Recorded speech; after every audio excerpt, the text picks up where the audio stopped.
Hi, welcome everyone to ERIC, a contemporary preliminary analysis of journal coverage across core education databases and the implications on evidence synthesis. I'm Carrie Weaver. I go by she, her pronouns, and I am the Learning, Teaching, and Instructional Design Librarian at the University of Waterloo in Waterloo, Ontario. I will let my co-presenters introduce themselves today. Hi, my name is Alyssa Druk. I use she, her pronouns, and I am an assistant professor and the Education and Social Sciences Librarian at Northern Illinois University. And I'm Sarah Fitzgerald, and I am the Assessment and Strategic Planning Librarian at the University of Massachusetts Amherst. So today we have a general agenda where we'd like to talk a little bit about the study that we performed, share some of our preliminary findings and implications, look at some examples of some evidence synthesis publications in the education field, and consider overall conclusions and outstanding questions related to this work. So first, we'll begin by talking about the study. Yeah. So we wanted to start by talking a little bit about why we were interested in doing this study. All three of us have backgrounds in the field of education in various ways. We either work directly or we have educational backgrounds. And we've noticed that there's been a growing interest in evidence synthesis projects in the social sciences and in education specifically. And we've also noticed an uptick in publications and in questions about these methods in our own jobs. One of many of the evidence synthesis projects that we're seeing use ERIC as exclusively the core education database. This is backed up by the What Works Clearinghouse, which is also run by the same organization that runs ERIC, Institute for Educational Sciences, that uses ERIC exclusively to create its recommendations for educational practice. We're also seeing things like the recent book, Systematic Reviews in Educational Research, Methodology, Perspectives, and Applications, that talks about different methods for doing systematic reviews in the field of education and recommends that you should probably use a couple databases, and then for core databases mentions only ERIC. I think for all of us, this has led to some questions and some questioning of whether or not ERIC is the only core database that should be used in education and about what's going to happen with that. So we've also noticed some challenges with those evidence synthesis methodologies, and that really prompted us to really look into what's happening in these coverage overlaps. So our research questions for this study were what is the coverage overlap between the main databases used in education research? And then for collection management, which databases are needed to support graduate work in education? And for knowledge synthesis, what databases are needed for the comprehensive coverage of the topic? So the databases that we selected are ERIC Education Source from EBSCO and Educators Reference Complete from Gale. And so we wanted to limit our methods to looking at education-specific databases rather than interdisciplinary databases that also serve the field of education, just as a starting place for this project. And then we did examine Academic Search Complete, but investigation revealed that Academic Search Complete overlaps completely with ERIC being the database with more titles offered. So ERIC we chose because it's generally the most recommended database for education research. And then Education Source is the main competitor for ERIC. EBSCO also has a couple of other databases for Education Full Text and Education Research Complete, but they're both smaller subsets of the full product Education Source. And then Educators Reference Complete from Gale is another big player in the database market, and Gale is a vendor that targets the K-12 education market, so we wondered about their coverage of trade journals in particular. Another option would be to go and examine ProQuest's education database, but we felt like the coverage in education database was a large overlap with education source. So we didn't include it in this examination. All right, so how did we actually do this comparison? So we, at a title level, looked at the coverage across ERIC Education Source and Education Reference Complete from Gale. We did use vendor supplied lists for the analysis that were downloaded in February of 2022. So we used a combination of automated and manual approaches to do this. So the initial data comparison for overlap and unique titles was done using a custom coded vanilla Python script with the automated results for the overlap reviewed by members of the research team and the unique titles reviewed for inconsistencies in the text matching. So the end result was a list for each database of unique titles and lists of overlap between the databases, including individual lists of the overlap between 2 out of 3 databases and a single list of overlap for titles that were covered in all 3 databases. So to get the data into a place where it was in a good circumstance, where it was properly cleaned so that it was in a good circumstance for the text comparison, the title comparison. We had to initially remove duplications in the core lists. Sometimes titles were listed multiple times by the vendor because of different coverage, time periods, or a print and an online version, for example. Then we had to remove formatting, so specifically capitalization, to make text matching easier. We also tried to remove punctuation, but this ended up being applied inconsistently in the coding. So we had to do a lot of manual remediation of that. And then we also asked the code to consider an ampersand and the word and as equivalent to one another, because it was common between vendors to have some vendors use an ampersand and others use the word and spelled out. So the overall data analysis generated 7 lists of titles. As I said, the list of titles in common with all 3 databases, 3 lists of the overlapping titles in 2 out of 3 of the databases, and then the 3 lists of unique titles in each database. So we tried to cross-check, or we went through and cross-checked this by looking at titles where there was a close match and investigating individually, even down to direct ISSN comparison to see if we were dealing with the same title. As you might imagine, in the education field, there are certainly multiple publications with very, very similar titles, sometimes that are actually the same title, and sometimes that are just closely named titles and not actually the same. So there was certainly a reasonable amount of direct verification that was needed after the initial automated approach for cross-checking by members of the research team. Yeah, so that's a little bit about our method. What we would like to do now, just before we reveal our initial and preliminary findings from this study, is to actually ask you to take a look at this. So take out a piece of paper and a pencil if you've got one nearby, or visualize this in your brain if that works better for you. I'd like you to draw a Venn diagram of how you think these things are going to overlap. I have an example here of what I expected to see. And we're going to mute ourselves and off camera for a minute, and then we're going to come back and we're going to chat about what we found.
All right.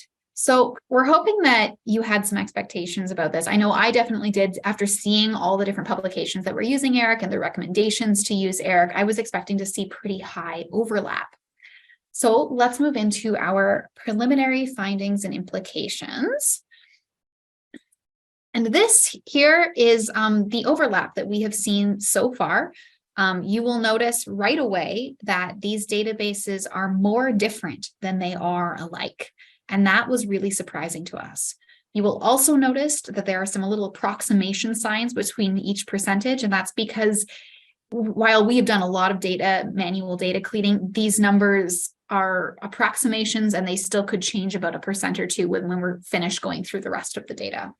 The overlap between the three databases is quite small. It represents 5% or 151 journals of the total 3,265 unique journals between these three databases.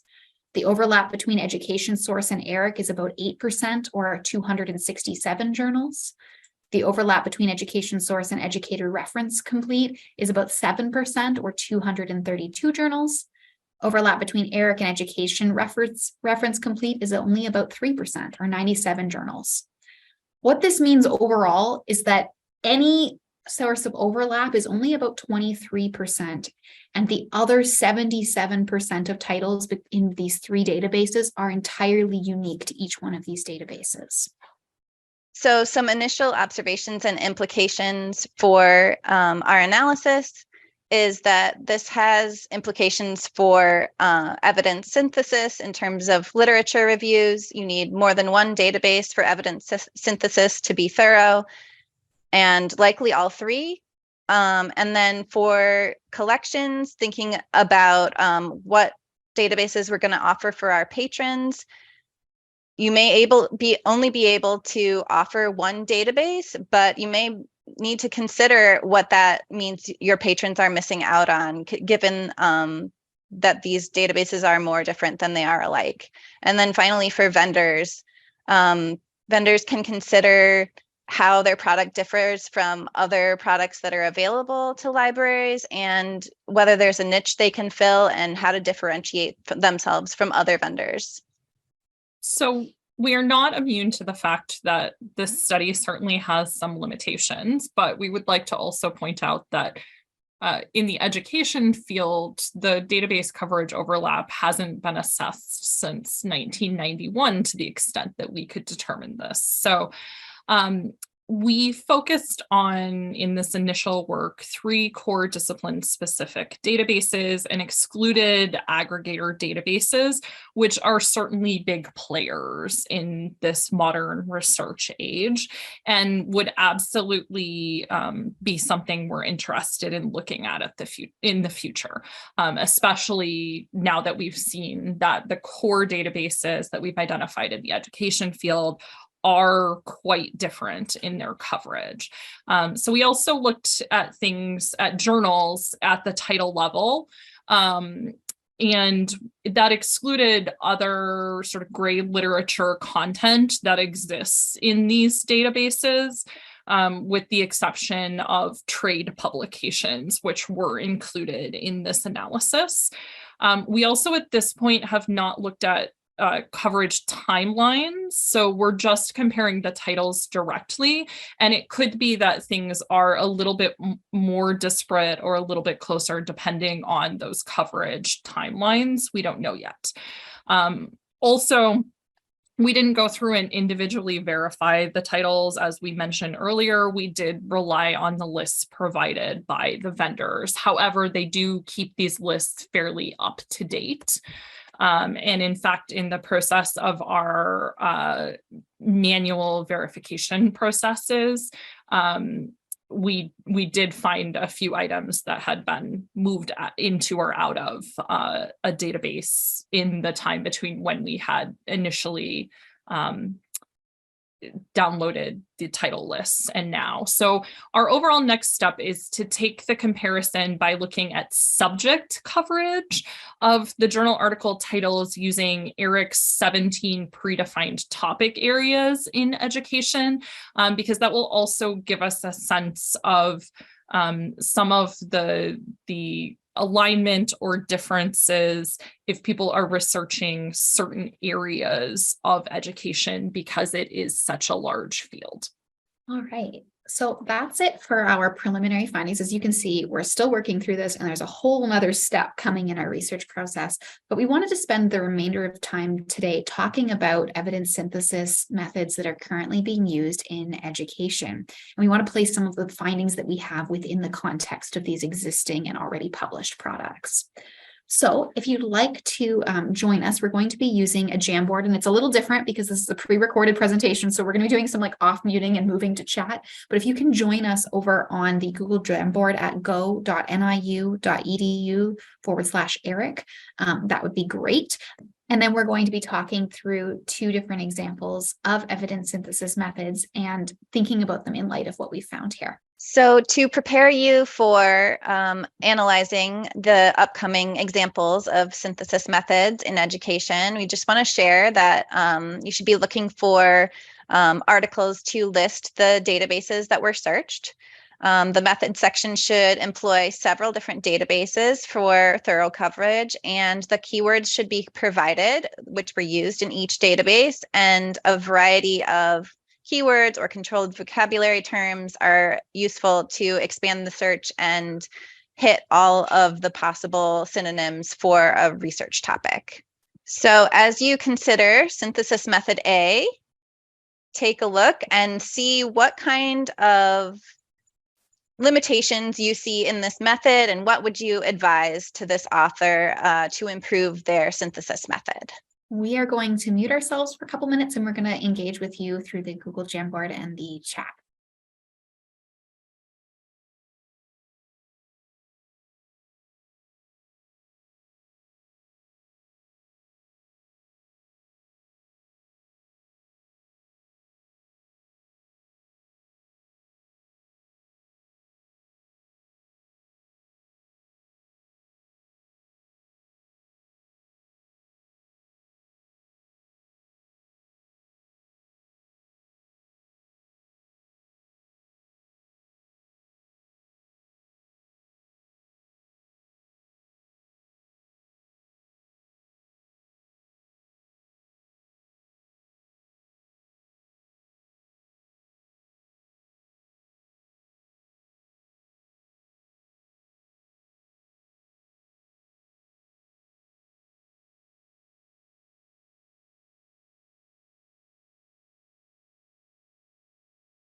So as we consider synthesis method A, some of the things we noticed as limitations of this method is that the author only used one database for searching on their topic, and they also used only two possible keywords for the topic that they were investigating. Another limitation is that their eventual sample size was only 11 articles. So that's not a robust sample to base analysis off of.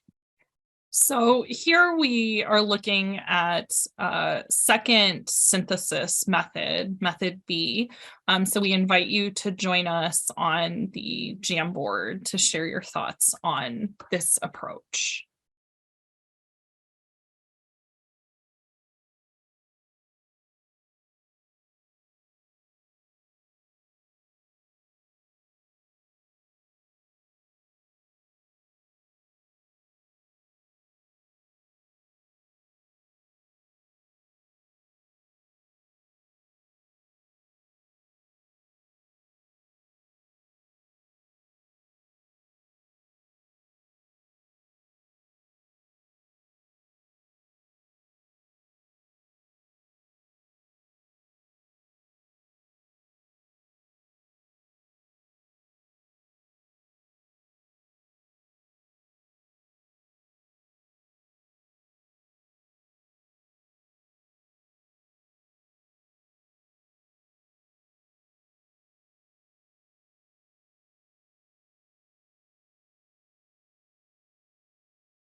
So here in synthesis method B, you can see that the searching was improved in that they were using multiple structured terms. However, they failed to consider a wide variety of interchangeable terms. So for example, they included higher education or university. However, they failed to include, say, undergraduate or college, or other levels of education that may be appropriate, for example, K through 16, which would help cover some of this area, and similarly failed to consider other potential terms that could be used throughout the other terminology. They also used e-learning with a hyphen, and that particular term in the education field can be used as separate words together, hyphenated, and because they've done that searching within quotations, they're looking for a direct match to that. So that presents problems in their in their actual search structure.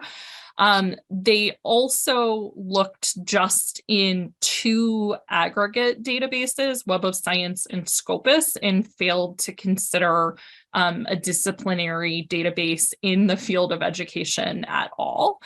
And additionally, they only looked at open access articles, as you can see in their articulated inclusion criteria, which would automatically have the direct implication of eliminating a number of potential articles for inclusion in this evidence synthesis project. All right, so we want to thank you so much for taking the time to engage with us in this like kind of weird recorded interactive Jamboard while we looked at these different methods. Just to conclude this activity, we want to share that these evidence synthesis projects aren't always done super well in education. And that they often benefit from having a librarian on the team. Even though we didn't know up until doing this project that maybe you might need to search more than one core database in education, like one of the other 2 that we've looked at, having somebody say, oh, we should probably look at a core database in the field would probably have been useful in either of these 2 methodologies. I think we're going to begin concluding now, and I'm going to pass it over to Carrie. All right. So thank you for sticking with us throughout this. Some of our overall initial conclusions are that it isn't enough to just search ERIC alone, especially if you are doing an evidence synthesis project, and particularly if you are claiming that you are doing a systematic review.